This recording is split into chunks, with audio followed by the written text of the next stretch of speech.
Disclaimer. The views and opinions expressed in Radio DMG may or may not be the views and opinions of the DMG Ice family of sites. All music used in this podcast is the property of whoever made it, and no copyright infringement is intended. God bless this albatross, and hold on tight for the awesome you are about to receive. It's got the Beta King. And welcome to Radio DMG. I am your host, Philip Wesley, and I'm here with Sarah Tomasi. Woo! And we're going to go ahead and do something a little different with this episode. Normally I have newsity, and there isn't really that much of it, and I have a cold. And Con cold, yeah, con ick. Like, conic. You get that? Yeah, you get that. Not like Harry Connick Jr. More like Bionic Connick? I don't know. Con ick. Kind of a post-con... Ick syndrome. He's kind of like in a haze. It's kind of weird. And you're also like, you've been drinking. Just tonight. Yeah. Not like all day or anything. No, not like all day, no. So, this is an odd episode of Radio DMG. So we're not doing newsity, but we are going to have a feature. We're going to put up the interview we did with Kyle LeBear. Kyle, a bear's behind you. Is it? A Kyle bear. LeBear. There's a bear. He's the over voice there. actor for the announcer of Dragon Ball Z. Next time on Dragon Ball Z. Something like that. That's actually pretty good. Yeah. Surprisingly, because normally I really suck at it. I know. It's because I've got a cold, and when I have a cold, I can do things with my voice that I cannot do normally. Oddly enough, I can add reverb. What? I just like making little lines on the Audacity thing go. Yeah. Anyways, we're here. We're going to talk a bit about our experiences in... Well, kind of post-con. Yeah. Driving back home from Dallas anyway. to Colorado was somewhat of an adventure because we added about 5 hours to our trip. Yeah, 5-6 hours. God, it was awful. Mainly brush fires in New Mexico. Yay. Well, brush fires in New Mexico, meaning that, like, down there, I guess, I mean, there was... Later on, I ran into some... You have me to thank because you wanted to go through Kansas. Yeah, I was like, we'll just go through Oklahoma hour. and Kansas. I know it's boring as all hell. It's Kansas, you're boring. Oklahoma, you're kind of boring too. So this time we went through Texas. And then we thought, just go up through New Mexico. Up through Amarillo, and then we'd cut through New Mexico for an hour, and then be in Colorado, and then Pueblo and Colorado Springs, but no. No, there's brush fires and it's like 2 a.m. Yeah. No, or 1 a.m. We have to go out of our way, and it took us until 5 o'clock to get back on the road, back on to I-25. 25. Yeah, like almost 5 or 6. The sun was rising, but that was a weird day. That was a weird day. We ended up, man, it was kind of horrible because I'm driving there, and when you're driving and you're kind of a little sleepy, it's like, oof. And the worst part is these are windy mountain roads. I was driving. You drove through part of that too, though. I drove through all of the windy mountains. No, you didn't. I drove through some of the windy mountain roads. We both did. 5 minutes. No, not the 5 minutes. We both drove the windy mountain roads. I was driving from like 1:30 to 4. No. It was because When we got to the first cop, I switched and started driving. Yeah, you got to know it was a second cop. Remember? Oh, it was a second cop. Then we went around because the first thing you were asleep, you slept. Yeah, he told us we had to go around through like all that little windy place. Because I already went through all that windy stuff before. There was some windy stuff, and then we get to this part, and then we get to more windy stuff. He says windy stuff, but it means mountains and mountain roads that snake through things, and it's no shoulders and no metal guardrails, but an abyss down below that you can't see because it's 2 a.m. And well, you can see some stuff like peeking out of the abyss, mostly deer and other stupid little animals. Like, they're all over the place. You saw them, too. Like, they just sit there on the side of the road waiting. Do I jump in now? Do I wait? Or do I jump in now? I'm just walking through these, I hate every single one of you. all of you hit deer. A bunny. I remember that. Oh, the bunnies? Well, bunnies. Yeah, I had one of those run in front of me the other day. Amen. No, today I was driving around and there was like the little prairie dogs all the way. Anyway, we get to the point. What? Nah. Ramble. That's what she said. Hey, that is what she said. Mm-hmm. Anyways, we had a bit of a run-in. So much. How can you have a run-in when you don't meet anyone? I don't know. Anyways, okay, let's look at the. Let's see. You pulled over on the side of the road because you wanted me to drive, and I had to pee really bad. Yeah, and so did I. For 2 hours. Yeah, we'd been. There was no shoulder, and I finally found a spot to stop at so we could switch drivers. Yeah. I was almost at the point of peeing in a ditch. Something I've never done even after living for 25 years, but I was trying to avoid it. I think like when we were driving down to Akon, I think I like that weird gas station which was I peed on the back of that store. Where was that? Arkansas. Yeah, I peed on Arkansas. No, wait, it was... Was it in Arkansas or was it like... Okay, a mile down the road we entered Arkansas. Okay, it was like right outside Arkansas. So, yeah, just a mile outside. But anyways, we were on our way there. I took over and we're still going down windy things. And I see a sign that says La Veda. No, it said gas, food, and lodging. 5 miles this way. And I was like, okay, I guess I can slow down and take this horrifying little windy snake trail thing out into the middle of nowhere. But when we get into there, nothing is open. There's gas stations, but the lights are all off. There's store fronts and stuff with lights, the security lights on, but nobody in there. No other cars, nothing. There was like 3 hotels, an inn, a bed and breakfast. Yeah, we went into La Veda. It's anyways, after driving around a bit, I almost wanted you to stop and like just bang on someone's house door and ask you to use the bathroom. It's like I don't know. Or go in their bushes considered, or something. I don't know. La Veda is like it was like driving through an abandoned town. Then we figured, okay, maybe there's it says this thing La Veda Inn. There was a big area there with like a front desk and a whole bunch of tables or something. I think that was like a restaurant. All the lights were on there, so I thought maybe there's somebody in there. So we stop outside there. I'm like, I'll go check it out real quick. So I go in there and I realize that the door to, I guess, where you would check in or where that restaurant is, that's locked, but the main door is open. So I walk in there, and there's all these lights on. And I walk upstairs, and there's all these lights on, and all the doors are open. And there's all these mirrors at the end of each hallway. Yeah, the mirrors at the end of each hallway. It's really kind of creepy. Yeah, there's also like all the little hotel rooms were open, but the lights were out. So I walked down both of the little hallways it was just to these see if really there's anybody in there. Yeah, really small rooms with a little small toilet and really tacky looking, like something out of the 70s or The Shining. But no, like I went over there and checked to see if anybody was in there. I actually asked. I said, "Is anybody here?" A couple times, nothing whatsoever. So then I went over, like there are no actual locked doors. It was just like all the hotel room doors are open with the lights out. Yeah, just like there's literally like about a dozen or so rooms. Just the door open, beds are all made, everything looks picture perfect. Like they're expecting guests, but there's nobody there. And so I'm like, oh, you know what? I tested the water to see if it works. Like I tested one of the sinks.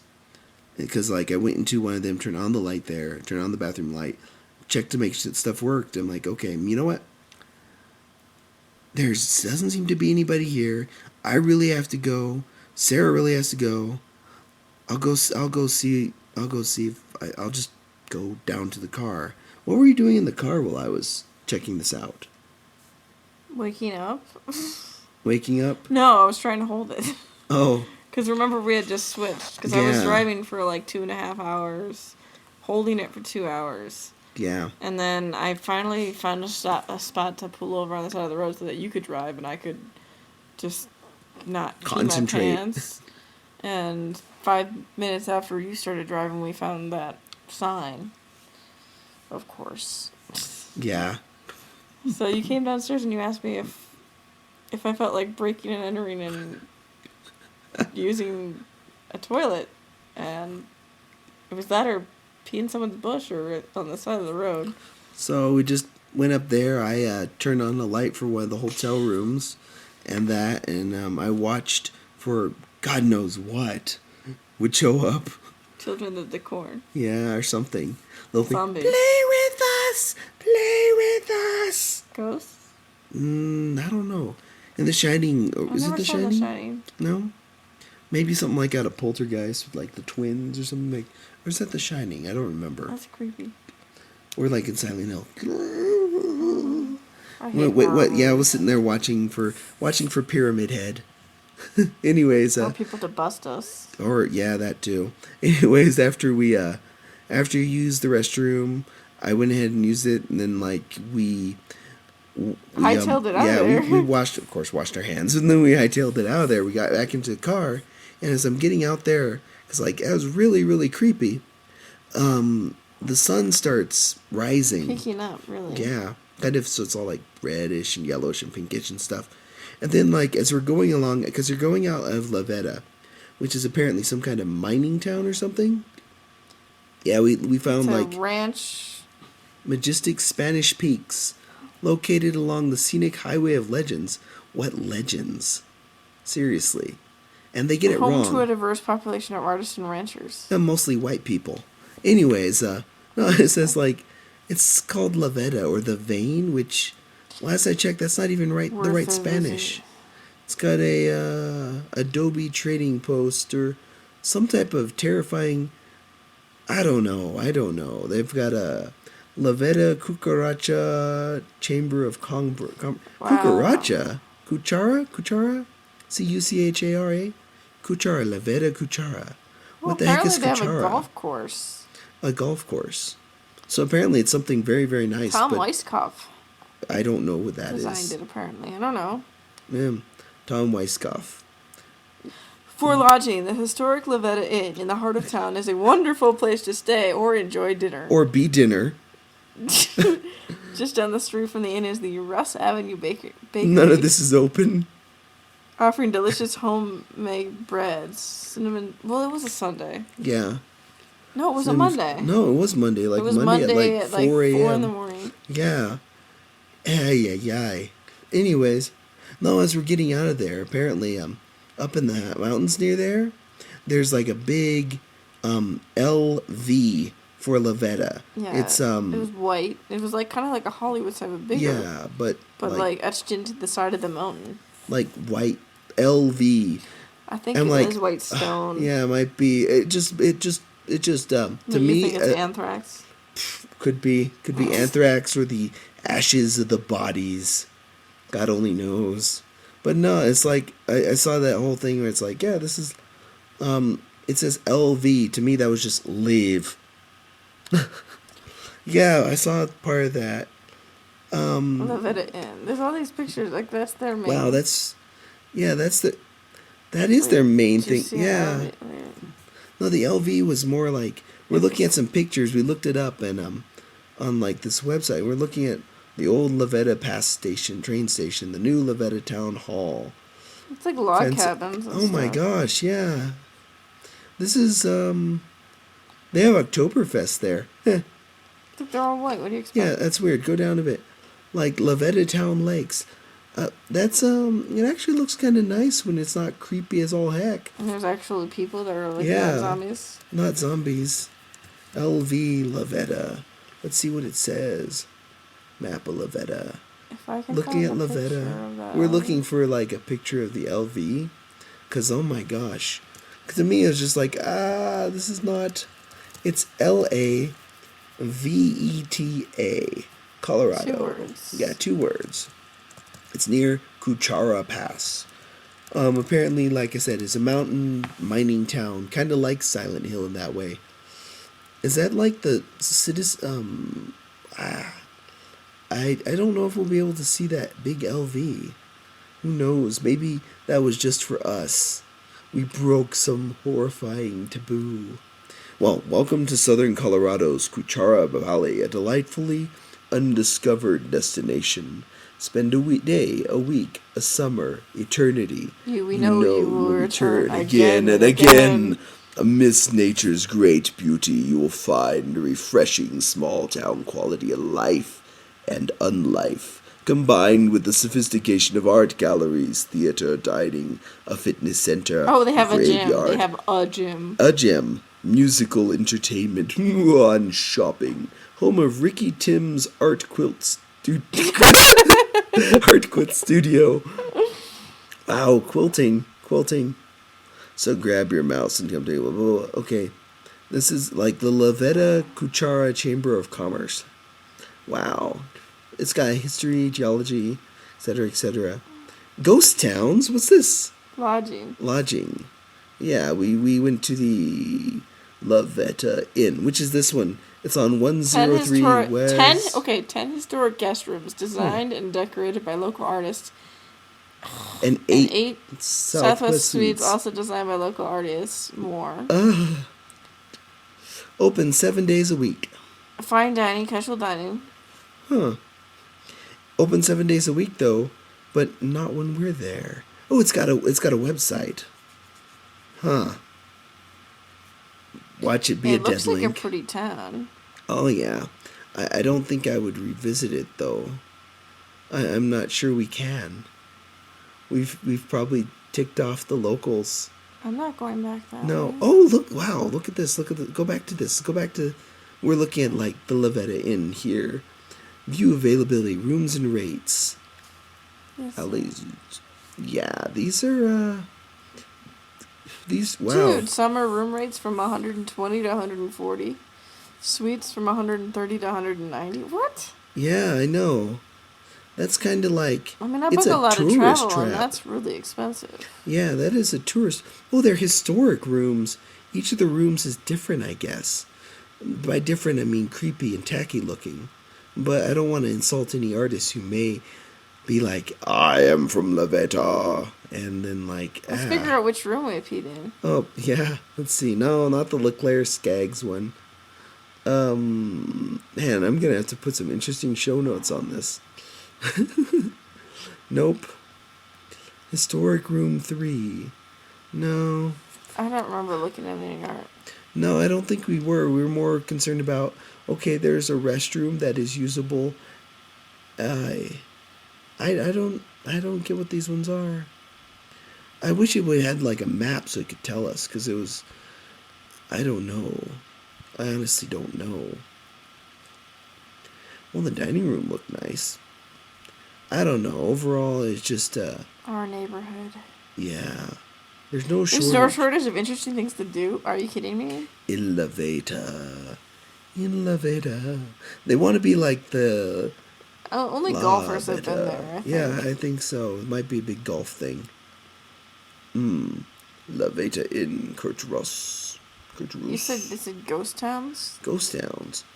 Up top ghost town on Old Lavetta Pass, off Highway 160 at mile marker 276. Up top ghost town. They do have a ghost town. I thought that was the ghost town when we went to it. Oh my gosh. Huh. Well, they've got a bunch of things there. Newspapers, radio. Well, we're just looking through Lavetta. If for some bizarre reason you're in Colorado and you're stuck in the mountains, Lavetta probably won't kill you. Probably. Who's there to kill you? There's nobody but them. Well, I guess at 4 o'clock in the morning they have better things to do. Yeah. They're already sacrificing other people. And now we're looking at the Wikipedia for it. The population was 924 at the 2000 census. 924 re-deads. Like, and then they jump up on top of you and hump your head. You know, like in Ocarina of Time. Yeah. Or Half-Life 2. Oh, yeah, like head crabs. It's Ravenholm. Yeah, it's Ravenholm. No. 924 people, 429 households, 251 families residing in the town. No one cares. Yeah. I think we've talked a bit about the it. The mineral vein. Ooh. Yeah, I think at this point, though, like... Wait. Oh, I think it... I found out what that is. That LV must be in that white mineral which they called Leveta Tierra Blanca. I told you it was a stone. Yeah, I guess it was. I thought it was like ashes or something. It looked creepy as all hell. Leveta Pomerol. No, I'm not. Photos of Leveta and surroundings. Welcome. Ooh. Smoky sunset. Like, this is... really pretty during the day. Wow, I'm sure. But during the night... Let's see how ugly this person is. Ew. Yike. Let's see. We've got town bucks, deer. I don't know what this is for. Tracks. These are actually kind of oh wow, it's visitless. Oh yeah, people are like, we gotta go visit this. Just not at 4 a.m. in the morning. Tendrils. Ah. Could be a scaredy cat. Twilight. Storm and rabbit brush, jade streak. Storm dissipating. Well, these are actually some really nice pictures. Yes. So that was the most interesting part of it. How many hours was that drive? We left Dallas at 3 p.m. And we didn't get We got home at like 9 a.m. Yeah, 9 a.m. closer to... It was pretty far up. And we gained an hour, too. Yeah. So, dang, that was a lot. After the comet, the Milky Way core, August comet. Oh, we also saw that really cool lake. Remember we drove past that? Man, those roads, I can imagine those roads would be awful during the winter. I wish I could have driven them during the day, though, because it was really pretty. Yeah, during the day it looks like it was all very, very pretty. But I think we're pretty much done talking about Leveta. Silent Hill or Ravenholm or whatnot. I don't think we'll be going back there. No. It looks kind of nice if you're a golfer or something, I guess it's probably interesting. I don't know. If you're a golfer or some kind of horrifying corpse. Yeah. Rambling and stuff. But yeah, today for this Radio DMG, we've got just us rambling a little bit. If we haven't bored you, yeah, we got an interview. For. Yeah, wait, you're not paying anything for this. That's what they're not doing. I know, they're not but paying. They came for. Oh, they came for. They haven't come for it yet. Not yet. Don't slap me. Okay. There, anyways. Oh. You're horrible. No. Anyways, we're gonna go ahead and play the feature theme because we're gonna play the interview that I did with Kyle LeBear. Kyle LeBear is a voice actor. Check out the little show notes. We have a little bit on it, and we're gonna go ahead and cue up that feature. And just hold on, it's gonna be good. And thank you for listening to Radio. Well, I'll do a little end thingy after we play the interview. Can I sing now? Oh, sure. What are you going to sing? You go, cheepy, cheepy, dee, cheepy, dee? No. Can we do that again? Cheepy, cheepy, dee, cheepy, dee. Can you do it more in a chipmunk voice? Cheepy, dee, cheepy, dee, cheepy, dee, cheepy, dee. Can you put some, like, background music to that? How do you do this? How do you do, like, the porno music? Okay, go on. Go do the it'll be like chippy thing, and I'll do the background. Now you don't have to listen to cross-border gaming. No, I'm kidding. We do little shout-outs and stuff for our friends. And, yeah, I just listened to their latest one. You didn't, because, like, I didn't share it. Sorry. I was at work. Yeah, you're at work, and I had it on my PSP Go, which is really the only thing I use that for is like MP3s sometimes. But it's good for games, yeah. Oh, anyways. Oh, and also we got a PlayStation 3 recently. Yeah, I downloaded that new Sonic Generations demo. And the scary thing is we have how many PlayStation 1 games? 49 PlayStation 1 games. Just because you downloaded them all on the PSP as they go down over the years. and sales. I think it's funny, like, the best stuff I've played on the PlayStation 3 so far has been PlayStation 1 games. Well, Infamous is okay. Infamous is good. Did you play Infamous yet? Haven't played Infamous 2 yet. It's still there. How about the first one? A little bit of that. We like also the get demo. the Super Stardust HD in the Welcome Back program. Yeah. And that reminds me of Geometry Wars. Just a little bit. I like it. I was looking through them, like, there's games on the PS3.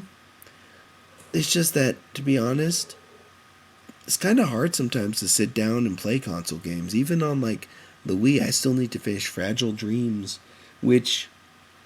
Creepy? It's great. The little insane giggling from the Wii remote. You're creeping me out. Oh, I'm creeping you out? La Veda!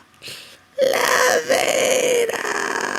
Did you want to do like a quick recap of Akon and how great it was? Oh yeah, we should do that.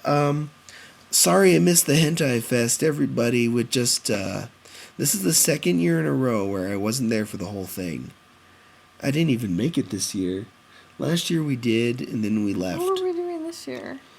We were taking pictures and stuff. At industry panel back to back, and then we went to take some pictures, and then realized what time it actually went we went back to room. Yeah. And then I think we were realized trading Pokemon we thought with, we had an hour. Yeah. An hour later till it started, but we missed the whole intro, which is the best part. Oh yeah, if you go to Akon, the Hentai Fest intro, if you are over the age of 18, is the way to go into that, because that's the best part. Can I talk about why it's the best part? Sure. Or are we not allowed to talk about all the boobs we've seen? Well, Hentai Fest, what happens at Hentai Fest cannot be videotaped or photographed. But what happens at Hentai Fest can sure as hell be talked about. Which means I can actually run some of the audio. I was kind of disappointed I didn't get to see any chicks' boobs this year. Last year, how many pairs did I saw? Half a dozen pairs at least. Yeah, I remember one year, like, and the horrible thing is I got it on video, too. Well, part of this, the whole huge lesbian makeout thing that ended up getting interrupted by Nabishan, the guy. Was this last year? No, this is a couple years back. I have a video of it somewhere on one of my hard drives. It's the, You have topless lesbians making out on your hard drive? No, there's no nudity in this one. It was like part of this thing. I was like recording it because like that's kind of silly that they're doing this. And then the guy that directs Excel Saga, Nabishin, I forgot what his actual name is, but Watanabe, something like that. The Anyways, Japanese guest was there? Yeah, he was there, and that's why I can't use it. They have a rule where you have to get all sorts of clearance to videotape Japanese guests. Although this year I think we could have gotten the clearance for some of the Q&As, but those are only fun if we have a proper video recording stuff for it. And I was like, Anyways, he did a impromptu Q&A, which was awesome and horribly filthy. And I think I can use some of the audio from that, but I can't use the video. Unfortunately, this year at Akon, we miscalculated start times and didn't hustle our butts over there. No. This year at Akon, though, I have to admit, okay, they moved the whole press stuff away from the South Tower to the Center Tower, and it was pretty great except for the fact that it's on the same area as the pool, so you can kind of smell the pool, and that's not so good. The pool smells nasty. As the weekend progressed, the smell got worse. Yeah.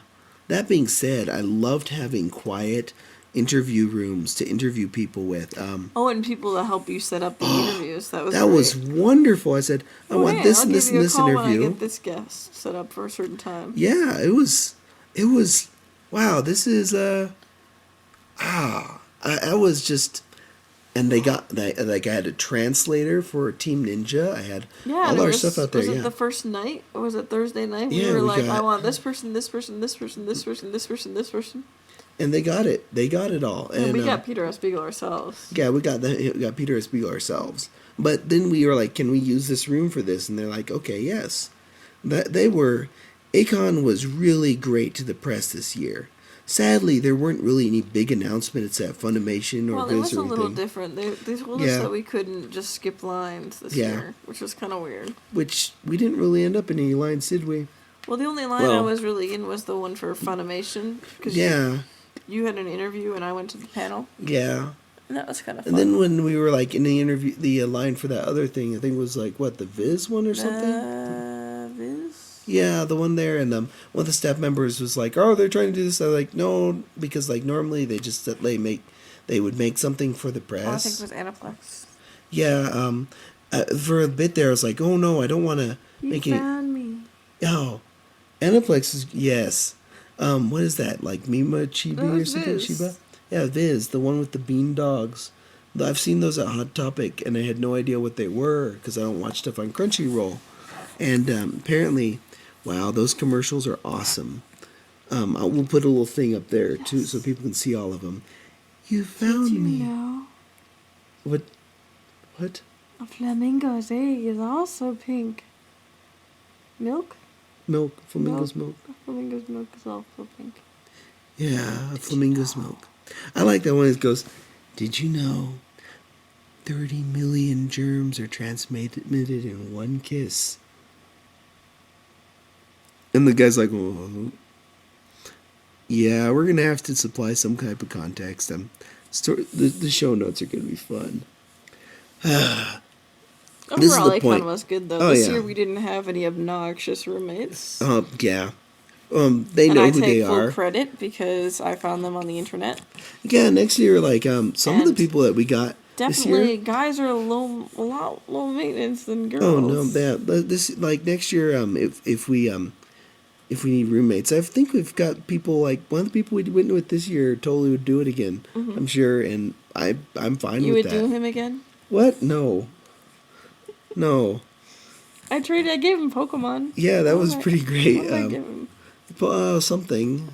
Different Pokemon. I gave him all, I don't know. I haven't played them all. Yeah, it's like, you fill out the Pokedex a bit. But yeah, we had, like, the lowest maintenance roommates ever. And if they're listening to this, which they probably will at some point, dude, you guys were awesome.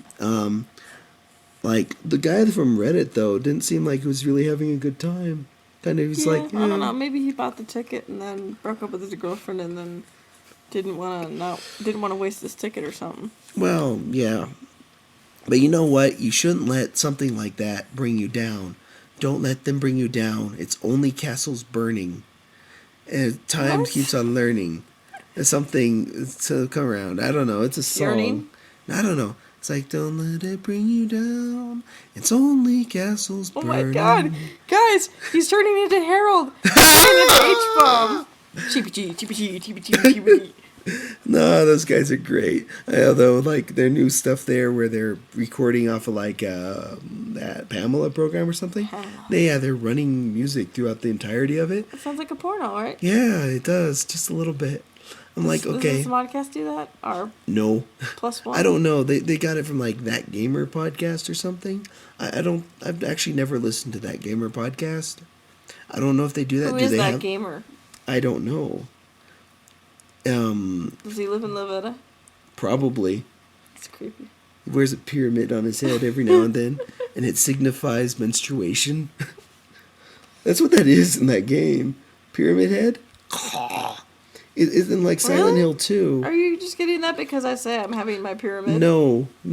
That's in Silent Hill 2, everything that's happening there is kind of spoilers, people, happening in the mind of the main character. Some of his representations of his opinions on, like, his wife or something, and Pyramid Head is technically kind of like I read somewhere where it's kind of some of the stuff that happens, like those creepy nurses and things that are in that. All of it is very. Silent Hill has, like, very genitalia doors and stuff like. There's some crazy Freudian imagery in there, and Pyramid Head signifies that particular time of the month cycle thing, and the pain and association with it. The knife there that he carries around has to do with this. Mainly because of that. You have to see Silent Hill the movie sometime. No, I'm trying to rewind. What were we talking about? We were talking about Laveda? Before menstruation. Before Laveda and menstruation? Oh, that Gamercast. Oh, the Gamercast, yeah. I've never listened to it, but now next time I listen to it, it will probably make me think of menstruation. Yay! Yay, yeah, guys. I'll eventually I think I'll download an episode of that Gamercast, and I'm going to think of it in the worst possible Freudian ways. Yes! Oh, yeah. Yeah. Terrorist fist bump. Terrorist fist. No, this is a terrorist fist Terrorist bump. fist bump. Fucking change! Anyway. Yeah. So Akon was pretty great. Oh, The yeah, it was drive pretty down great. was easy. Roommates were very low maintenance. The drive back was creepy.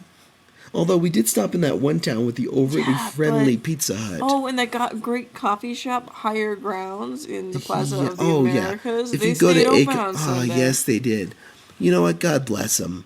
Higher Grounds, Coffee shop? were they Korean or something? I'm not sure. The Asian couple that runs they're Higher really Grounds. cute, older Asian couple. Yeah, they're really nice people, and they make really great. Oh, their iced coffee is amazing. Yeah, it's really Yeah, good. those are really great. And cheap. Oh yeah, very cheap. But also, like, if you go in there, if you go to Akon, you go to their shop. Cake was good too. Oh, yeah, you're right. You know, they're just a good restaurant. I mean, all those other little restaurants around there. This one, Higher Grounds is good. Although, you know what I really hate about driving in Dallas, Texas? All those little streets, which are all one way or so. There's like tons of little one-way no one streets. knows where they're going, so they all drive like assholes. Yeah, they do. They're not like, okay, here in Colorado, people beep at you or honk their horn at you and don't use their directionals. In Texas, they don't use their directionals. We've discovered that GPSs are practically useless in there because they're always changing what way you can go on this or what roads are actually open. There's construction all over the place. Dallas is a mess to drive through. And it's funny because, like, you talk to people from Texas, they're like, every city in here is actually great to drive through until you get into Dallas. And Dallas is awful. That being said, some of the stuff on the GPS, like we drove by I guess next year there'll be In-N-Out burgers available. Yes, we drove past a to-be In-N-Out burger. It was old-fashioned. It just didn't have the signs. We drove past it, and Philip started drooling on the seat. Ah, yes, definitely. Like, I was driving at the time. I have to wait a whole year. Yeah, weren't we going to stop by, like, Panera Bread or something? Yeah, we're, like, we were arguing over Panera, the food. And we're like, go to Panera Bread. And Buca de Beppo. Buca de Beppo? Yeah. Buca de Beppo. Buca de Beppo? Di Beppo. Anyways. Buca la Vera. No. No? That's not the Pope's head in the middle of the table. No. Yeah, Buca de Beppo? De Beppo. Buca di Beppo. Buca de Beppo. Buca de Beppo. Yes. Buca de Beppo. Yeah, it's an Italian restaurant where I think Planet Hollywood owns it now. Yeah, it's made to look really, really tacky inside. Tons of, I guess, stereotypical Italian. You like the bathrooms Oh, because yeah. there's all these facts and things. I like the Maggiano's ones because Maggiano's has some interesting bathrooms. They've got old school pinups in the bathrooms. Oh, that's on the men's place thing. That one's then they have those amazing napkins at Maggiano's. Yeah. Anyway, the actual part of Akon was very stress free this time around. Oh, we bought stuff It though, went by didn't we? really fast. We actually bought you bought that little $20 bag thingy. I bought a panda. Yeah, you bought that panda that's sitting over there. It's great. It's I bought cute. some DVDs. I got a It's a Project panda. Aco for like $15, and that's actually what the Project Aco Got is a bunch actually. of DVDs yeah, and stuff for like $10 to $15. yeah, it was pretty good. Project Aco is what the Project Acon. Sorry, Acon is named Project Acon 22. That's what we went to. It's Project Acon 22 is the name of the convention.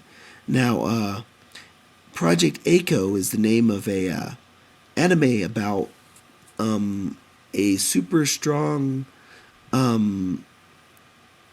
girl named Aiko who hangs out with this girl named Seiko. What year did Aiko come out? A In the Project 80s? Aiko? Yeah, like early something like that. Yeah, because like about 25 something years ago. I don't know. It's an old and kind of cheesy anime. To be honest, watching through it again, I was watching it with subtitles on the other day, like yesterday practically, and yeah, yesterday practically. Really? What is that a picture of? That is a picture of a Mortal Kombat character on the toilet at the Sheridan. That's funny. Well, he's wearing pants. He's just sitting there Looking like he's having diarrhea or something. That's horrible. Why would somebody post that on their wall? Oh, well, that's funny, though. But, no, actually, going back to, Project A-ko is actually kind of, I was watching this, I'm like... It was Akon's 22nd year this year. Yeah, I was like, Project A-ko is a very confusing show. But Project Akon is a very confusing convention. No, not really very confusing, how many but people was it this year? I don't know. 18,500 or something like that. It's a lot. It was 18,000 something. Okay, yeah, it's a bit. It was pretty interesting. Not as crazy cosplaying this year. I was Except for like Toothless, that was pretty good. hoping Riley would finish her Groudon. Yeah, but that will have to wait until Non-Descon. Yeah, we'll take some pictures of that. That's gonna be kind of cool. We saw that Toothless thing was cool. Oh yeah, that was awesome. And the lady that did the Dark Crystal Dark Crystal cosplay was back this year, but not out too often in it. Because now she's like helping with she's helping with like the cosplay contests. Those are pretty great, actually. I really liked the Hitalia Pokemon crossover. I mean, they had me at Winston Churchill, I choose you. Churchill uses speech, super effective, and then like Hitler exploded, and it was great. Hitalia is really, really messed up. Yeah, not with that many Hitalia cosplayers as they are in Denver. Lots of Black Butler. Yeah, which is better than Naruto. Well, there's a lot of that too, but Naruto, there's a interesting variety of stuff, but it's all kind of like... But then you get a lot of people who are like, I'm going to be Gaara from Naruto, or Sasuke.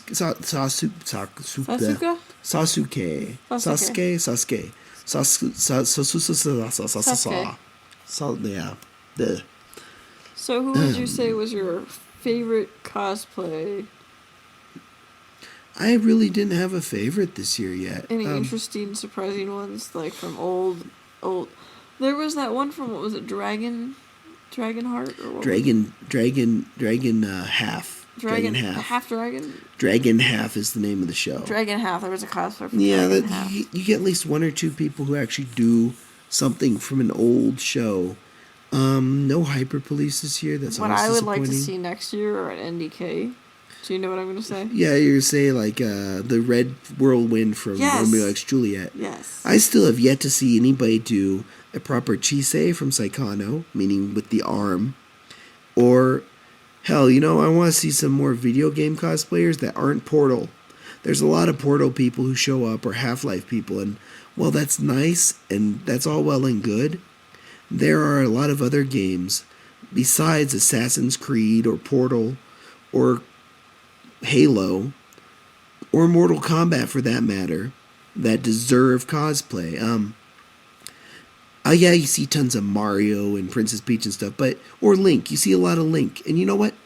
That's nice, but I'd like to see, like, say, Shantae from Shantae Risky's Revenge by Way Forward.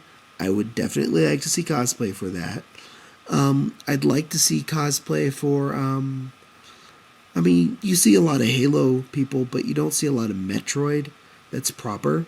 Zero Suit Samus isn't too hard to do, but if you go out of the way and make a nice looking Power Suit Samus, that would be great. Or, you don't see as much Fire Emblem. You do see some people lazily doing Earthbound.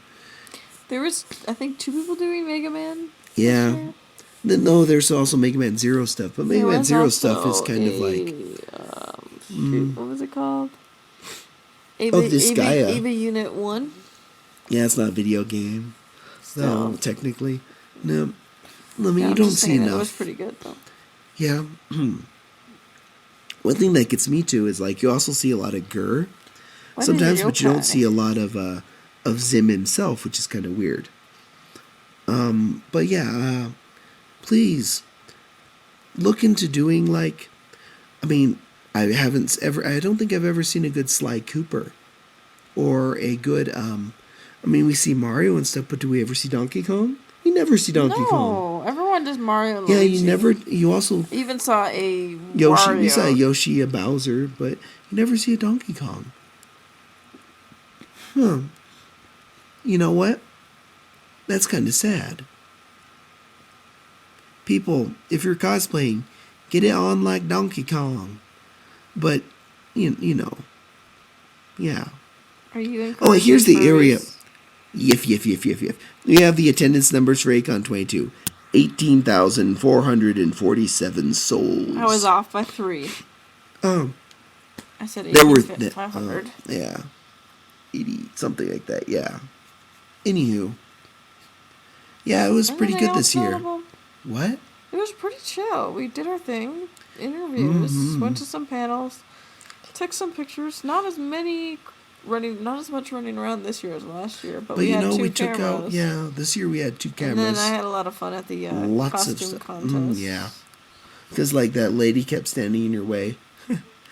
Obnoxious videographer. But I think she was with the convention, so, Yeah, I know. Oh, well, maybe one of these years we'll be there with, like, a video camera, and we'll split those up, and we'll put up the little, things, because we can do that. We're allowed. But, yeah, overall, it was pretty well run. I didn't hear about any incidents. Nobody got injured like previous years. Amazing? What was? None of the elevators in our tower broke. Yeah, none of the elevators in our tower broke. That's amazing. Last year they were broken by Saturday morning. Yeah, it was interesting. This year was a lot more chill. Oh, yeah. Everything seemed to be working. Running kind of smooth, yeah. Yeah. So good job, volunteers or staff. Volunteers and staff at Akon 22. You guys did a great job. Pat yourselves on the back. And, I'll see you guys next year. Yeah, see you next year, I suppose, right? But yeah, let's go ahead and run the interview with Kyle Aber. Anything else to say before we sign out of this segment? No.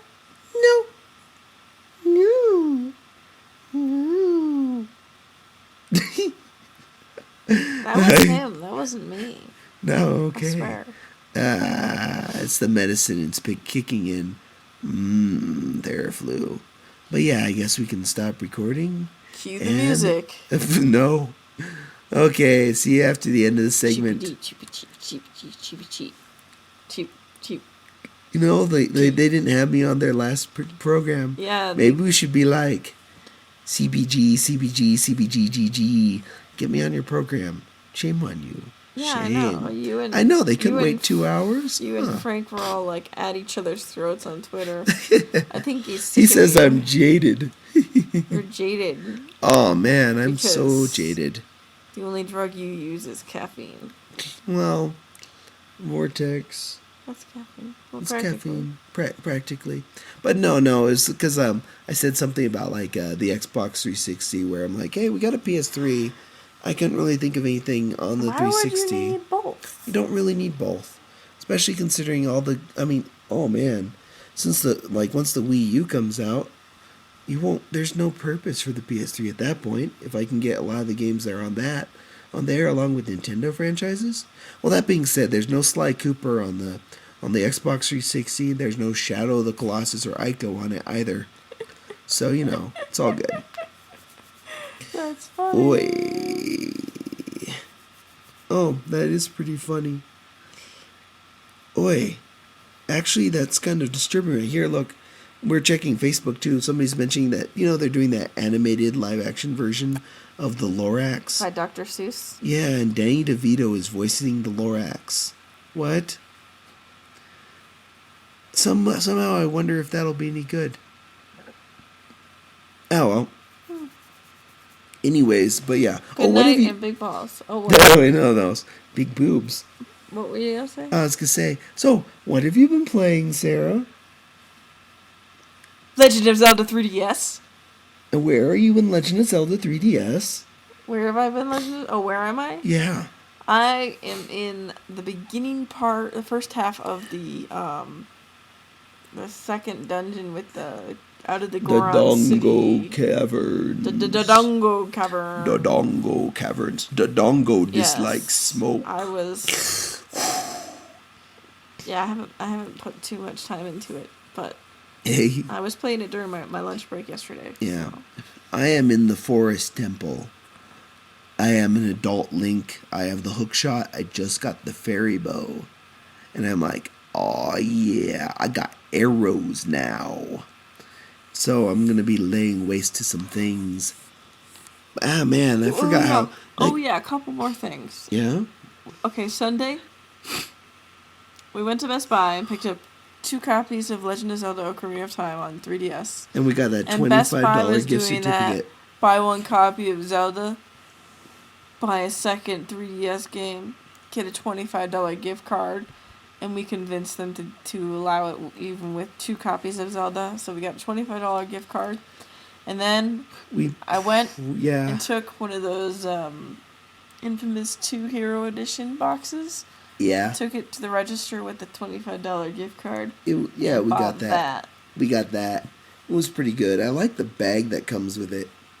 I think I've used the bag. Yeah, I've been toting that around. We haven't really played the game yet because we wanted to play the first one first. Which we downloaded, and we'll play through a little bit of that.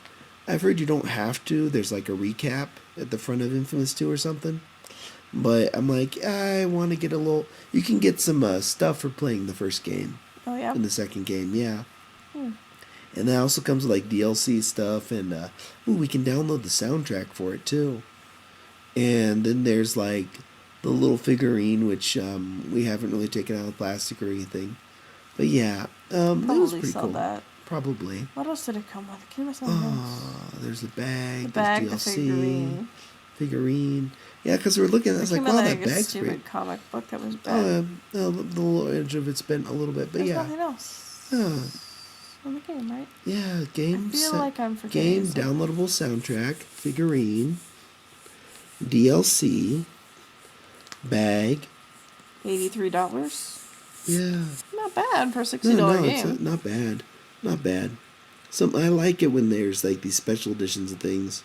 We mainly got it because Philip liked the bag. Oh and man, while I we saw were at so many Akon, people with the bag. Yeah. I remember seeing 2 different guys with that I saw bag. about 3 or 4 people And with the it's bag. got a little Sly Cooper. Sly Cooper. Sorry. Yeah, Sly Cooper is a great game. I've got it on the PS2. I think I have Sly Cooper 1, 2, and I don't remember if I have 3 or not. I have to check. 3 was the time one. I was like, yeah.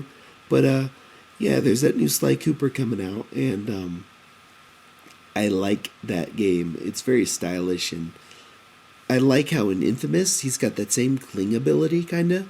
Like, oh, I'm gonna jump up on this thing, clings on it like the good Spider-Man. Yeah, you don't have to worry about falling off, I guess. It's pretty great. These people at Sucker Punch are pretty great. I follow them on Twitter too because they're good people. Like props out to Sucker Punch. Word. But yeah. But not the movie. No, the movie was disappointing. It felt like it was trying to be an anime type thing, but kind of like, okay, if you're going to address, I suppose icky subjects or so, be an R-rated film. Do it. It felt like it was trying to be coy when it didn't need to be. That said, its soundtrack was great. The only thing that annoyed me is the trailer did not convey that it was about rape or sexual assault. Well, each of these characters in there was that, but they went as far as they could with like out being like, okay, they need okay. I think that they should have been more Black Swan. They could have been more forthcoming with the plot. They could be more forthcoming. The whole driving force behind it was that. Yeah. Getting over sexual assault. Because then of course you have to wonder if like all the characters exist.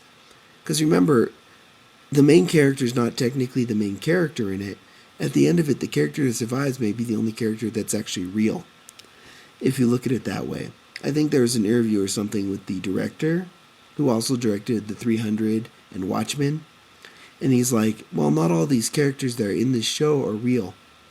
Which makes a lot of sense because if they're parts of the main character's personality. So the character that survives, all the other people that don't survive might not have ever existed. Dun dun dun. What? Yeah. Dun dun dun. That being said, it's one of those where like it's something that needs to be broken down by a film class, but I felt that it should have been R instead of PG-13 so that they could do more with it. Kind of like the ending's also, the way it's designed feels like a cop-out, kind of like how, at the end of Inception with the spinning top? That's a cop-out. And I was like, wow, Christopher Nolan, why did you do that? Everything was going wonderful in here, then you throw that little bit in there, and I'm like, no. Kind of like the last couple minutes of I liked it. Source Code. Source Code was awesome. I liked the end of it. Well, I felt that there's a spot where they could have ended it, and well, it would be liked amazing. it kind of wrapped it up around because they ended up at the beat, like in his memory. Yeah, which is so weird because like it brings up some, because it looks like they're going for that anyways, like what they did in Source Code, but people were like, I remember listening to like Film Spotting or something, and they're like, we felt they should have stopped it at this point. And so you're thinking to myself, well, you guys also like Terrence Malick films. By the way, I haven't seen much of Tree of Life, but if it's like a lot of his other stuff, it's going to be very pretty cinematically, It's already but out. very shallow plot-wise. So it'll be popular. No, it won't. He's not. He's more like his other stuff was like The Thin Red Is it Line. like Water for Elephants or something? No, that's different. No, this guy did like The Thin Red Line, a couple other things. Terrence okay. Malick, Anyway, whatever. Is it time to listen to that interview? Oh yeah, we do have the interview. We've been rambling on for almost It's a an good hour. interview. I was it's there. pretty good. Yeah. I was silent, but it was fun. You weren't there for all the interviews though. You were there for Kyle, Vanessa. Kyle Bear, Vanessa. You were there for and Monty Monty yeah. You weren't there for Jeremy Lee, Team Ninja, or Peter S. Beagle. Sorry, I wasn't gonna wake up at 8 in the morning to go talk to Peter Spiegel about her. How awesome and calm he is, and how personable he is. He's very. I wish I had more time there to do that. I could have talked for him for hours. I want to get to know you. He's pretty great. One-on-one. He is a very nice person. You should check out his books. He's a very good author. Oh, and that. Yeah. Anyways, we'll talk about that in a later. Yeah, we'll talk about that. Today, it's all about, Lavetta stuff, or Akon wrap-up, and, the voice actor of Tubman yeah. Lagan. Kyle LaBear. He's also the English voice of Ryu from Super Street Fighter 4 and all those. And I think he's supposed to be in, like, Street Fighter Cross Tekken. I don't like calling it Street Fighter Cross Tekken or Tekken Cross Street Fighter, because that's an X. It's not a cross. It's an X. Okay. But if you say like Street Fighter X Tekken, it's more like shipping at that point. Mm-hmm. Be like Ryu and generic character from Tekken, because Tekken has kind of like most of the characters in Tekken are not that memorable. No, they're not that memorable. Cross-dressers? There's a few that probably. Who knows? Nina Williams is a man. No, I'm kidding. Oh no. That's not nice. That's not nice. We know that person. I know that. Yeah.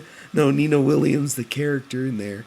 That's the only one I can name off the top of my head from Tekken. I think I'm wait, they have that little dinosaur thing in it. I think the only time I've played Tekken has been in arcades. We have, I think, Tekken. I think we have either Tekken or Tekken 2 in our PlayStation 1 stuff on the PS3. Alright. Maybe we'll go play that while you guys listen to. Yeah, that's a good idea. Interview. Yeah, we'll probably go play that. Bear. Yeah. So, here's we're gonna play the feature music, and you're gonna listen to Kyle Bear tickle your eardrums with his soft, melodic, Dr. Pepper soothed voice. Yeah, with his soothing Dr. Pepper voice. Dr. Pepper. I'm a pepper, you're a pepper, something pepper. I'm a pepper, you're a doctor? Oh, yes, we can play doctor. We can play doctor instead of Tekken while they're listening to the interview. Sounds like a good idea to me. Right?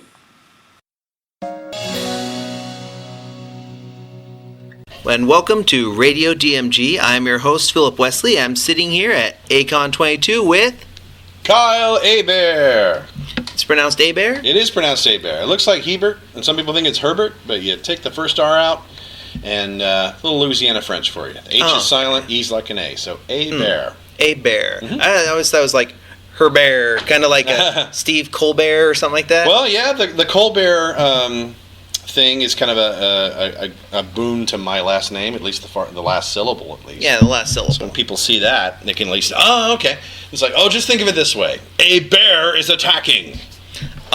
So, yeah, Kyle, a bear is attacking. Yes. Absolutely. Pretty much. What brings you to Acon 22? Well, the kind folks of Acon, actually. They asked me back again. I've been here pretty much every year for the past decade plus, and it's an honor to get to come. This was the first convention, the anime convention that I went to as a fan in '99, and started becoming a guest in 2000, 2001, and been coming pretty much every year. And it's great because, I grew up in Dallas, and it's my hometown. And so these guys are like family, the staff, the organizers, and made a lot of friends through the years. And, of course, the attendees see a lot of familiar faces, along with new ones every year. So it's always a blast. So it says you grew up in Louisiana, but one of your first gigs was out on a radio station there, Squeegee or something like that? I'm looking on IMDb here. Okay, yeah. Squeege was my on-air name on Radio Disney, which is was here in Dallas. Now it's in Los Angeles, where I live. Ironically, that's a radio job I had for 9 years, and I was there. I was doing DJ work for different stations before that, and then that particular job for Disney opened up the opportunity to get into voice acting with Funimation, because they were looking at the time. DBZ was #1 with Toonami and Cartoon Network, and Radio Disney was looking to do some prize giveaways. So they took a tour of Funimation, and we ended up actually giving away some of the action figures and toys and stuff. But when they did that, they kind of found out that there were open auditions. They were casting the next story arc, and they knew how badly this was something I wanted. So I hadn't been able to find a number or anything. I saw like a Dallas Observer article covering Funimation. They interviewed Chris Sabat, said, "Oh my gosh, I had no idea it was here in Dallas. Man, I got to get a number. I got to get in." And couldn't find anything. And then luckily, the place where I worked said, "Hey, we got a phone number for open auditions." Like, yes, thank you. So I went in, tried out, got lucky, and started off with bit parts on the End of the Cell saga and Bardock Special. And then eventually I got the very first character that I originally tried out for, which was Teen Gohan. Got the narrator shortly after that. And then as we went on and finished the series, we went back in and I took Ox King from Chris Sabat and did that in Dragon Ball. And Funimation started getting other shows. The DBZ cash cow, as it were, was able to channel some other licenses. So we got Blue Gender, Yu Yu Hakusho, and those are my first villain voices, I guess. And in 2005, I decided to leave radio and pursue voice acting full-time in Los Angeles. And been there ever since. I've got to be on Naruto and Bleach, and that's all kind of facilitated by Steve Bloom, who's best known as Spike from Cowboy Bebop, and he was Tom the Toonami Robot, actually, for many years. And nowadays he's Wolverine, a lot of the X-Men stuff. He's Starscream on Transformers Prime, and constantly working, a great friend and mentor and inspiration to me. I had a question. Since you worked here in Dallas for a little while, you've worked in Texas with Funimation. Yeah. And you've worked in LA. Since Texas is a right-to-work state, did you have to join the union when you went out to LA? I've done a little, depending on some of the projects. If you want to read for, Disney and Nickelodeon and all that, that's union stuff. And the stuff out here, you don't tend to find a lot of union gigs because it is a right-to-work state. And I think that's the reason Funimation kind of set up shop here. Yeah. And a lot of the talent that have started at Funimation and now live in LA, we're all crossing our fingers that, just to save time from having to fly back and forth, Troy Baker, Travis Willingham, Laura Bailey, Vic Mignogna, we're all like Texas exports, as it were.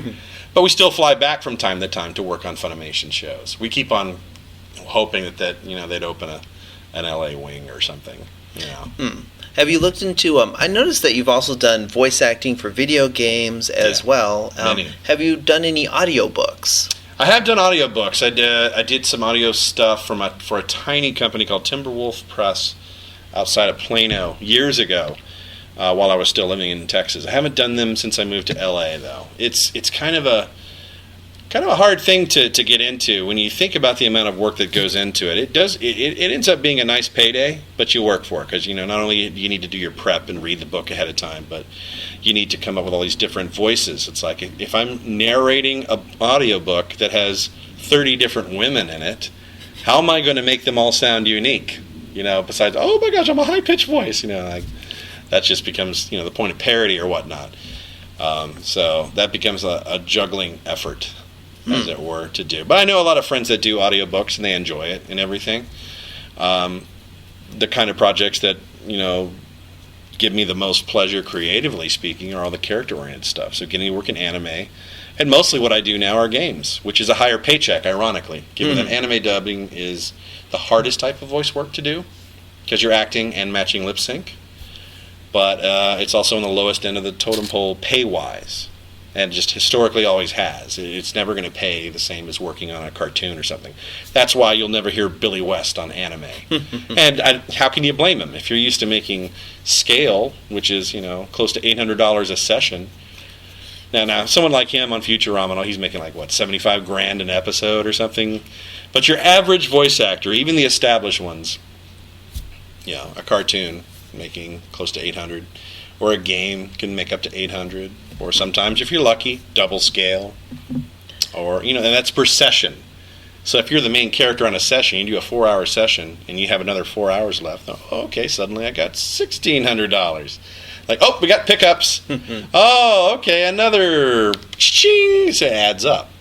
Now the downside is, unlike cartoons and on camera movies and such, there's no residuals. There's no residuals in anime or video games. Oh well.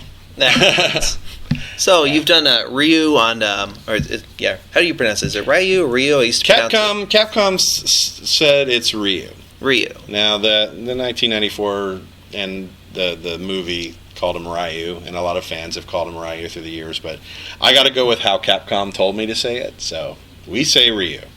Speaking of which, of Capcom anyways, are you going to be in Street Fighter X Tekken? I really hope so, because what Capcom did when Street Fighter 4 came out a few years ago was they said, we want to establish this franchise from here forward. When we do the English version, we want a consistent cast. So let's do the math here. If Ryu is in Street Fighter X Tekken, then hopefully they'll give me a call. Because, I would love to be in that. And Tekken is a really fun fighting franchise in its own right. And getting to see those two mashed up together, that'd be great. I'd like to personally see Soul Calibur and versus Street Fighter. Yeah, that would be great. That'd be, because especially since Soul Calibur 5 has been announced. Right. So, and Soul Calibur is actually my favorite of the fighting franchises. And I'll be honest, the reason is because you can button mash. I love button mashing. Kind of like Dead or Alive, you can button mash just a little. It takes a little more strategy for that. And in Street Fighter 2, but Marvel vs. Capcom, I've noticed it goes back to the button mashing thing. And you have, a 50-50 shot of, of winning or not. Yeah. Winning. Yeah, I'll take that risk, because I just can't remember the combos. Down right, down right, down X. So, since you've worked on a lot of video games and anime in particular, what was your favorite one to work on, and what was your favorite anime to work on? Wow, man, honestly, through the years, it's just, I've noticed that even if it's a bit part, an unnamed character, or an episodic character, or a main role, or whatever it is, I'm just happy to be working. Because, it's great to get paid to do what I do, but it's very sporadic, so it's not like I'm rich or anything. I'm so not. I'm in debt as much Chris as the next Patton guy. And Steve Bloom. Those are rich people. No, I'm kidding. No, not really. I think Steve Bloom's doing well because he's been doing this for 20 years. He's very, very established. But I've been doing it for, this is my 11th year.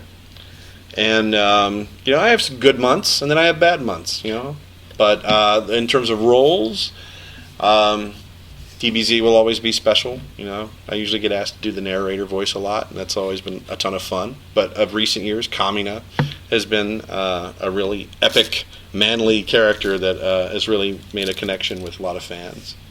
So, really quickly, could I get you to do the Kamina voice? Just say, believe. Don't believe in yourself, believe in the me that believes in you.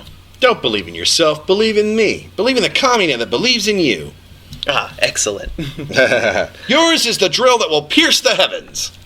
Excellent. Oh, what made you want to get into radio and voice acting? Theater of the mind. The power of the mind can just fill in and make it more epic than any movie camera could possibly do, Just like people will always argue that the Harry Potter books are so much better than the movies, yet they keep going to see the movies. And I'm a visual person. I don't really read books. I go to see the movies. But the thing with me growing up wanting to do voice work is I was always too shy to get on stage, and I always had difficulty memorizing lines. The great thing about voice work is you're not biased by how you look. You don't have to sit on a set for hours on end and do makeup and wardrobe and all that. You go in for a few hours, record in your PJs if you wanted to. And yeah, I'm 42 now, but the characters I voice tend to be teenagers, and then some guys are even older than I am. But I have a wide range of voices, so I can give them whatever they want, and I can not have to worry about 1,000 eyes staring at me. Now, the thing that voice acting and radio, for that matter, did was build confidence and kind of get me out of my shy shell. So now I have no problem at an anime convention addressing 1,000 people staring at me and telling people that I'm doing something that I loved and everything. It's actually been very therapeutic and helpful for me to come out of my shell and be a confidence booster. And again, getting to do something that I've wanted to do since childhood, and I'm getting to do as an adult and having a blast. And I always try to be inspirational to people who want to do this sort of thing or anything they want in life. Go for it. Because, regret and wondering what if is a lot worse. Even if you don't succeed at the end goal, at least you tried. And that's worth its weight in gold right there. So, considering you said you've wanted to do this since you were very young, what radio programs or radio plays did you grow up with? Let's see. Well, the biggest influence on me in terms of becoming a voice actor was Looney Tunes. So Mel Blanc, doing all those great characterizations himself. I used to listen to, The Shadow, all these old classic sci-fi horror genre type stuff. Listening to Dr. Demento, do his weekly radio show, and I would sit around and just take an old cassette recorder and make up my own character voices and do radio shows, play DJ and stuff. Back then I had a turntable, play Kiss records, Aerosmith, Queen, and pretend I was my own radio station and everything. I'm sure your parents loved that. Oh, I'm sure. Yes, absolutely. They're And then they gave me a drum set. Ooh, big mistake. When I was in middle school, I fell in love with drumming. So I was a high school band nerd. I was on the drum line, and we kind of kept to ourselves, but yeah. Do you play any other instruments besides drums? Nope. No, it's been years. I mean, my drums sit in storage here in Dallas. Oh. But, kind of live in an apartment. How you could always auction them off for Japan or something. I could. That'd be a really good cause. I haven't parted ways with them because of sentimental reasons, but, maybe one of these days I can afford an electronic drum set. Ooh. And just put on the headphones and not bug the neighbors, Because a lot of people say, what would you be doing if you weren't voice acting? And my first answer, which is half joking, I said, well, I'd be trying to become a voice actor. And then other than that, well, I love music. I love playing drums. So I'd probably be playing in a band or something. Trying to sing? I don't know about singing. Definitely doing different voices and stuff. I can write. I write promos and do voiceover for Kevin Smith's Smodcast network, the Sir Radio, Smodcast Internet Radio. So that is you. I was like, he sounds really familiar for some reason. We were just talking. Smodcast Internet Radio. Yeah, that's me. Yep. yeah, that's surreal. I got to meet Kevin Smith. I've been a fan since the first Clerks, and then getting to hang out at his house for a while, talk to him, and see this gorgeous Hollywood mansion. It's like, wow, this is sweet. So now I'm kind of his employee. Oh, that's great. I get to write and and not worry about the FCC because it's internet radio. It's we can be as adult as we want. Yeah, it's like I've been listening to that when I listen to Plus One, Smodcast, and Jay and Silent Bob Get Old. Those are good deal, man. Well, yeah, good deal. what's your favorite show on those? Yeah. Oh God, I honestly, it's hard to say. I really do love the vibe that him and his wife have, and how they're just themselves, and you just get a slice of their everyday life, and they've literally just built a radio station in their living room.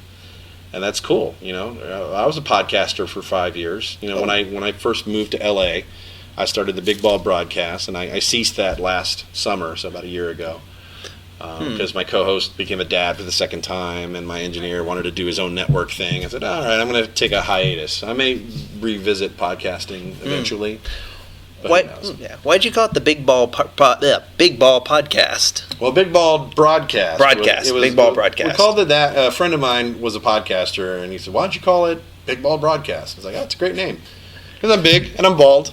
Oh, and, big bald. That's right. I heard ball. I was no. Bald. Bald. So I just wanted to do a podcast about things that I'm interested in. I started out thinking, okay, well, I'll make it about voice actors. I was like, I don't know. Get maybe 3 or 4 shows out of that. Yeah, I'd run out of how'd you become a voice actor? And you just ask the same questions over and over again. So I thought, well, what are people who follow voice actors, what are they into? Well, they're into cartoons, anime, video games, sci-fi, fantasy, horror, comics, collectibles, pop culture. We'll just do a mashup of subjects.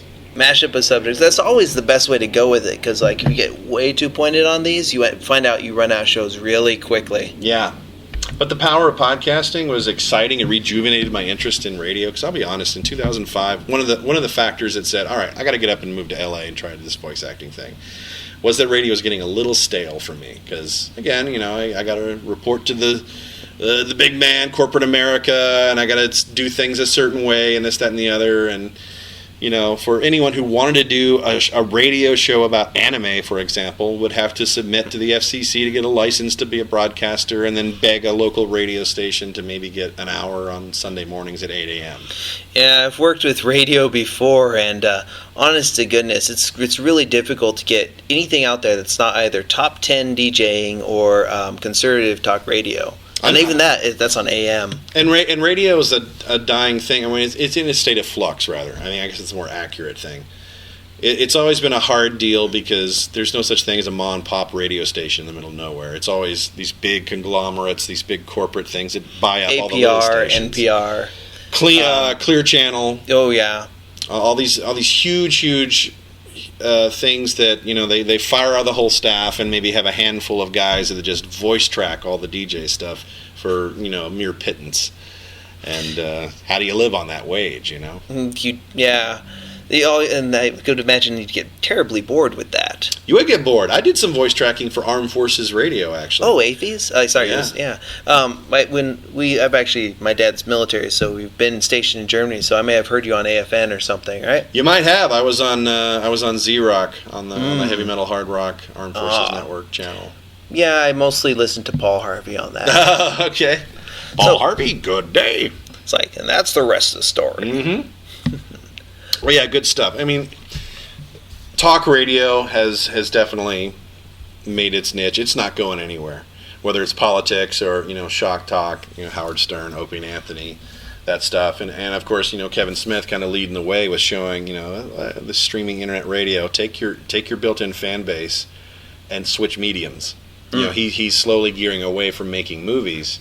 He's directed Red State, which is kind of a horror Have you drama. seen it yet? Oh, yeah. Oh, is it any good? I haven't seen it yet. Good. It's very good. Pretty good? Yeah. It's good stuff. It's not comedy. It's not stoner comedy. It's not anything. It's completely different thing. It's what if I did a Tarantino, Coen Brothers type serious movie using the Westboro Baptist Church people as kind of a starting off point. Definitely. So it's dark and bloody and violent and suspenseful and very good. I'm interested to see how it does, considering he's distributing it himself. Oh yeah, I am. I saw the thing they did at, I think it was the Cannes or something. Mm-hmm. Yeah. Okay, let's see. I just lost my question. I had it right there and just whoop, went out the way. Oh, that happens. But that's fine. I've worked with that. Yeah, before. I mean, I can add that I guess I am still podcasting. I stream. With websites like Ustream and Stickam, anybody can do a live show, which is cool. I like the fact that I could turn on the app on my iPhone here at Acon and stream. Assuming I have a strong enough signal. I could sit here and interview cosplayers. I could walk around and talk to people, and I could have an audience because I've built that up through the years. So, I mean, that's exciting. So, a couple of these are con-related questions. Like, okay, what was your best experience at a convention? Best experience? Wow, gosh. I think getting invited to Sydney, Australia, and Wellington, New Zealand, which were back-to-back weekends. So, I had to stay down there for about 2 weeks. Somewhere in the bushes. Oh, for me. Yeah. Oh, no. It was the populated area, but... so somewhere in the bushes. Yeah, somewhere in the bushes. That's right. Good day.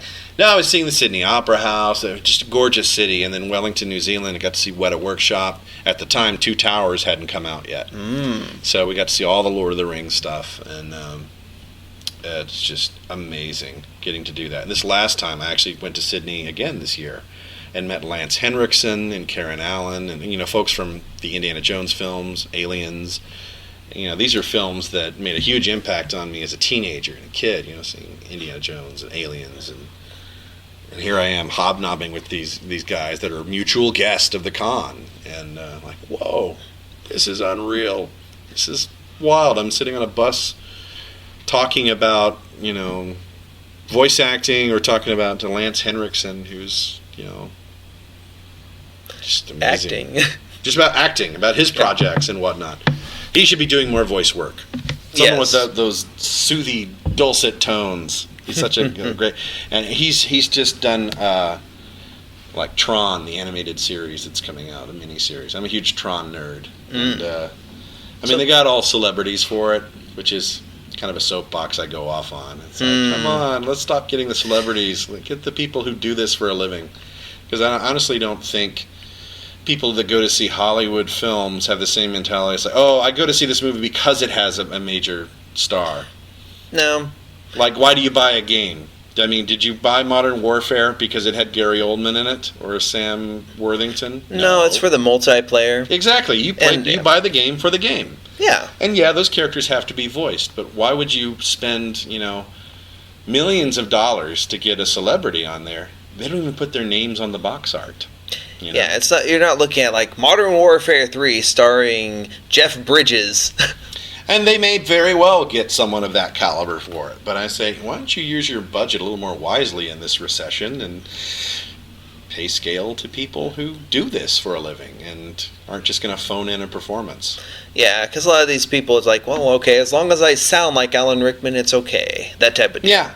And that may work for a Hollywood film. I mean, it's kind of sad that X-Men First Class didn't do quite as well as everyone had hoped.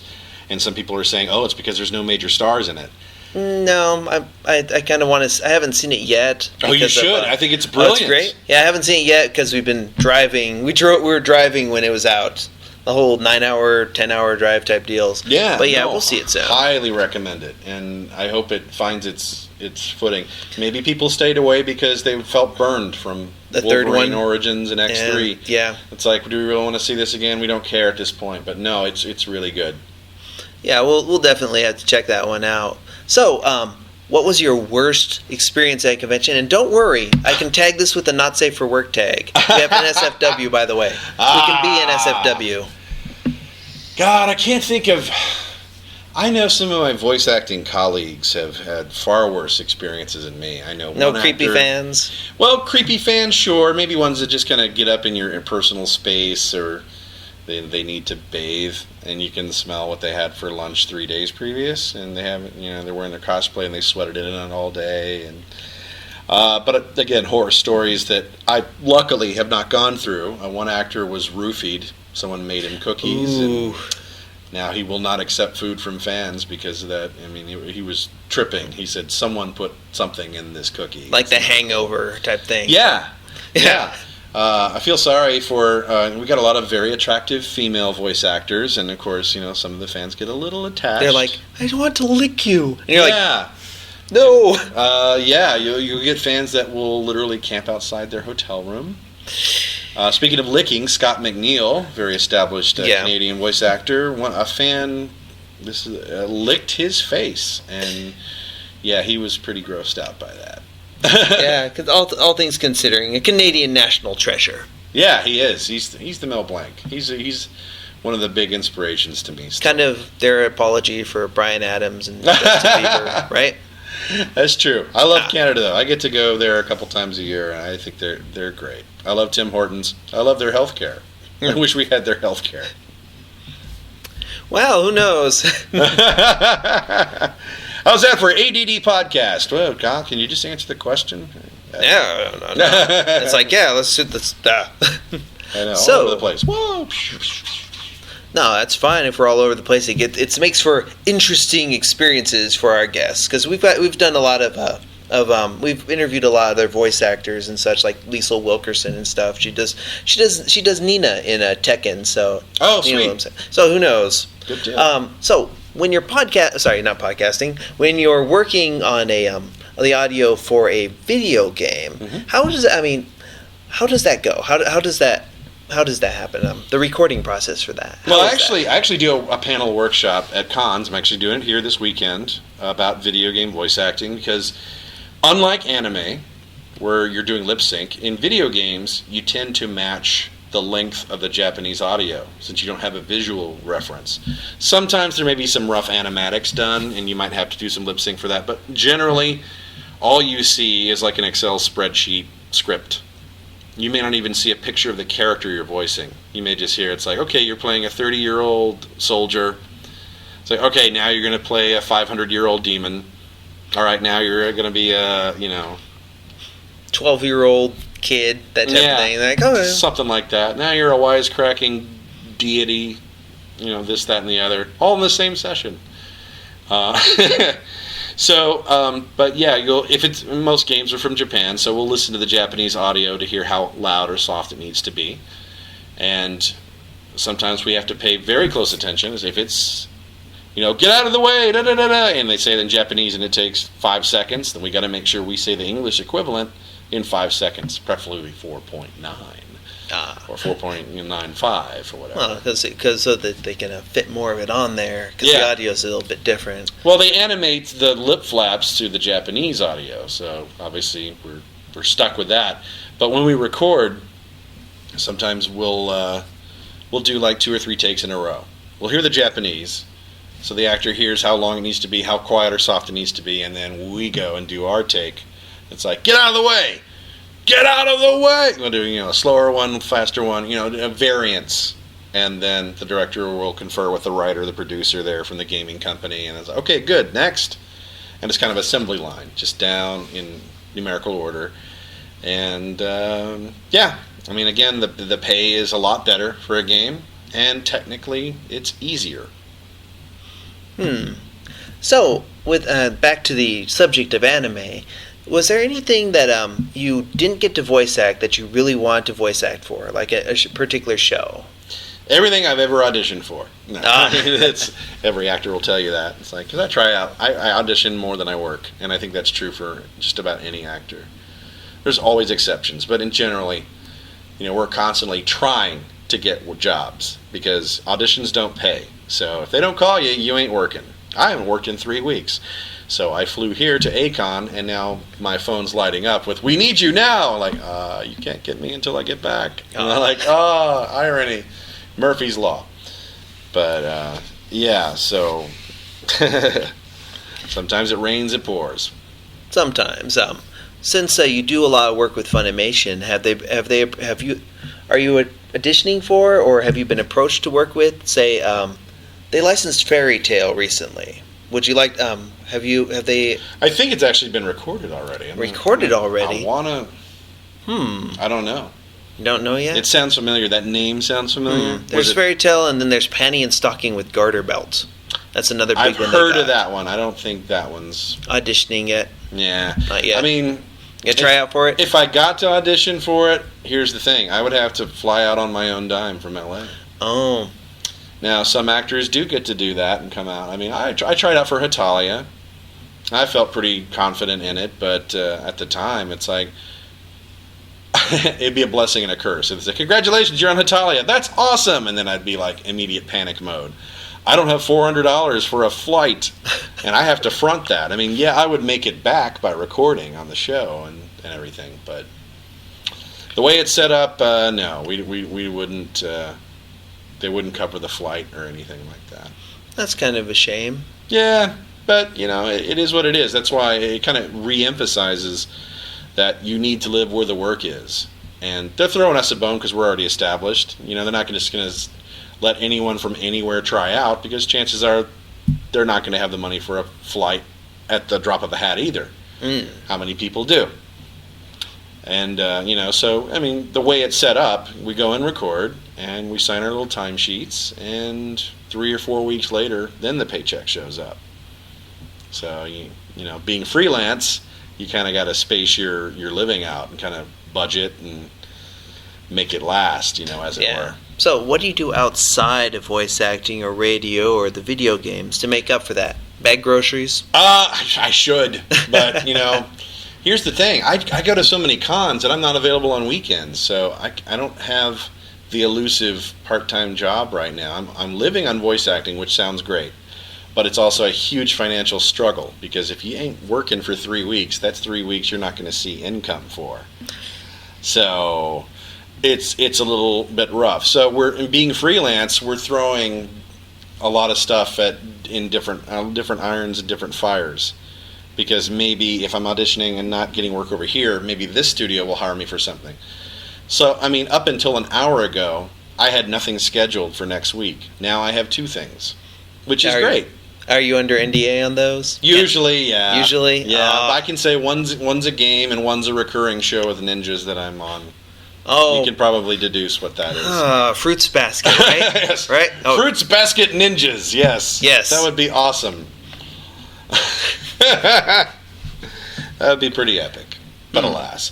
No, I mean, I hate the non-disclosure agreement thing. I would love to, because I'm a social media whore. I tweet on Facebook. Tweet it. I do. And the compromise is I can say, I just auditioned for an awesome project. I can't say what. But and then people will constantly ask, what is it? It's like, I can't tell you. You can't. No, it's just like that. Because, unfortunately, some actors have gotten in trouble for doing that, and then, they're not going to sue you or anything, but they'll just not work with you again. And that's, a crushing blow to someone who's freelance, You want to keep working. You want to keep a good working relationship. You want to be trustworthy. Not only have a strong work ethic, but respect the bounds that they said. All right, we're trusting you with this information. Don't, email the script to your friends. Don't post it anywhere. Don't talk about it. It's like Fight Club. Don't talk about Fight Club. No, we don't talk about Fight Club. Now, I'm going to ask an interesting little. It's something we've asked several people that we've interviewed, like various voice actors or people who go to the other conventions. Now, I've noticed something about a lot of people who go to these conventions. They're very outgoing and outspoken when they're here at the convention, but when they get out of the convention, they're very, very withdrawn and shy and such. Do you have any tips on how they can transfer that energy and outgoingness from the convention to their everyday life? I think a tip that I've never tried it myself, but it really does make sense, because I get a lot of people saying, I want to be a voice actor, but I am nervous, I'm jittery, even hearing my own voice. I said, well, talk to yourself in front of a mirror, because eventually it's just going to get to where you are comfortable. And also record yourself. At first it's going to be weird, because the way you hear yourself on the recording is different than you hear yourself in your head. That's just the way your vocal cords are. But the way you sound on a recording is how the rest of the world hears you. So, record yourself, saying anything. Read from your favorite comic book or manga. Read from the, quote a commercial. Read the back of a book or a magazine. Just read it aloud, no matter how stupid it sounds. And then read it again. And then play it back. Get used to your own voice. Play it for your friends. Play it for your family. Get it out there and get involved in different voice acting type projects. And there's a lot of amateur projects out there that need people, and I think it's good practice. So it can translate to making people a little bit more outspoken outside of conventions. I would think so, and I think even there are speech classes that you can take, public speaking and radio announcing, and these are all different beasts. Obviously, the affectation of your voice and the delivery of a speech is different than acting. It's or reading the news is a different play from doing a commercial. Doing an audiobook is different from an anime, and so forth. So there's all these different beasts. I think it's fascinating, all the different ways that you can approach voice work, and sell an emotion through different means, or solely with your voice, and not with physicality. So, in order to become less introverted and stuff, you think people should talk to themselves? Yeah, I talk to myself all the time. As long as they don't answer themselves. Or is it like, as long as they don't answer themselves and say, huh? I think actors are a neurotic bunch. We're all insane because we all want the spotlight and people to clap and laugh and all that stuff. And that's that weird vacuum that we're in voice acting. You go into a booth and the only person telling you, yay, that's awesome, is your director, which is good because that means, sweet, it's I'll get better, to come back. Yay, that's awesome then. Yeah, it's like, this isn't working, sorry. But then we get to come to the conventions and then hear the real feedback. Now, we could go online. Thank God for the internet. So we can get instant feedback on Twitter and whatnot. And people saying, I just bought this. Oh, you ruined Kaminata. Yeah, and I got a lot of that. I sadly got a lot of that. Aww. As soon as the first episode aired on Sci-Fi, the haters were hating. They said it wasn't manly enough sounding and whatnot. But I tried to respond and said, I'm sorry you don't like it. You have a right to that opinion. That's fine, but I did what I was told because Aniplex America said Kamina needs to sound like a teenager. Don't make him sound like he does in Japanese. Because he sounds like very deep and very bassy and loud, obnoxious. So it said, no, even though the animation is very big and over the top, we're not going to shout all of his lines because that'll just be perceived by a Western audience as obnoxious. We want to get away from that. So... Because you can't. It lowers your dramatic ability at that point. I think, and you don't want to make it one note.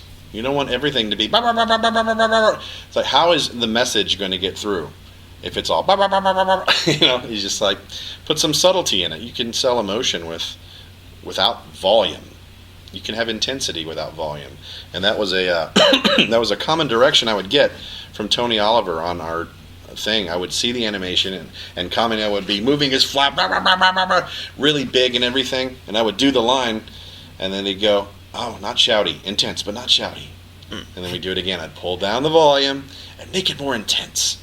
So instead of yours is the drill that will pierce the heavens, and it's like, let's pull back the volume. Yours is the drill that will pierce the heavens. A little more conversational, a little more intimate, and that could just make it more real in the end. Well, we got one last question or so on this. Okay. I think we'll just throw out the usual ones, like what video games are you playing right now? All right. I haven't touched games in a long time, but I love first-person shooters. I love Call of Duty, Black Ops, and Halo, Left 4 Dead. I love fighting games. I love Soul Calibur, Street Fighter. I mostly play a lot of games on the iPhone. I do a lot of traveling, so that's a lot of time to kill on a plane. So simple stuff like Bejeweled or Words with Friends or, trying to think.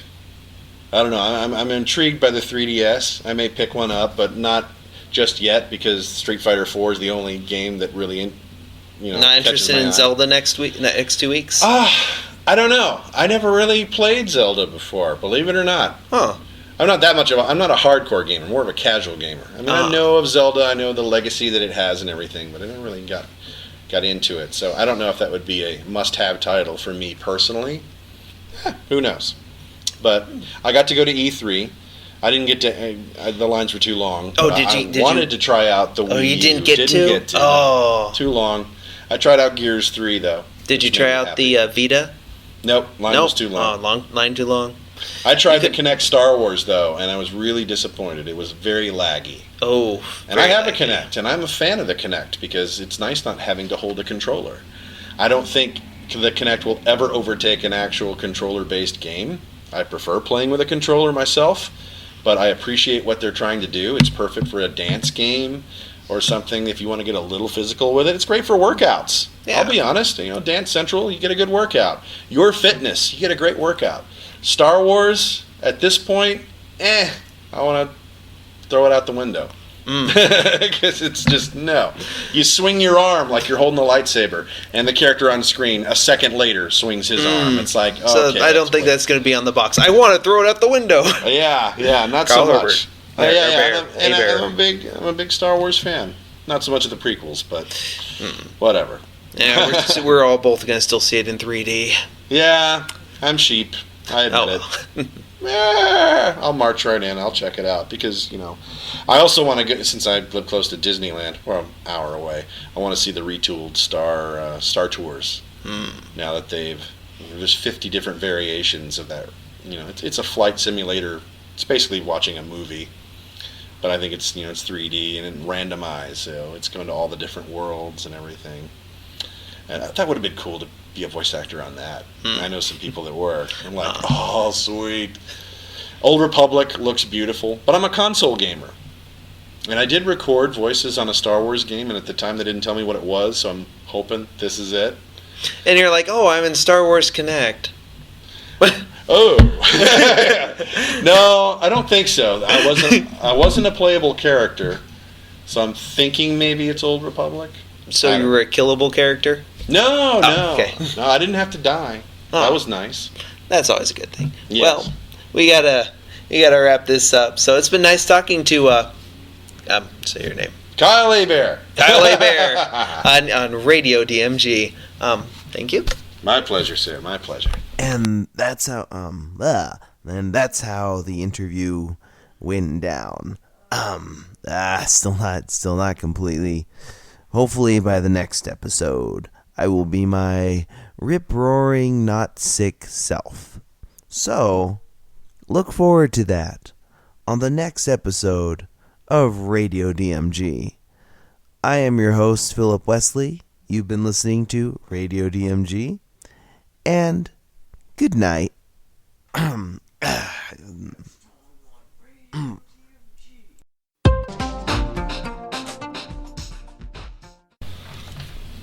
Crack open. Dr. Pepper. Diet Dr. Pepper. Excellent. Yes. Well. Morning, Maya.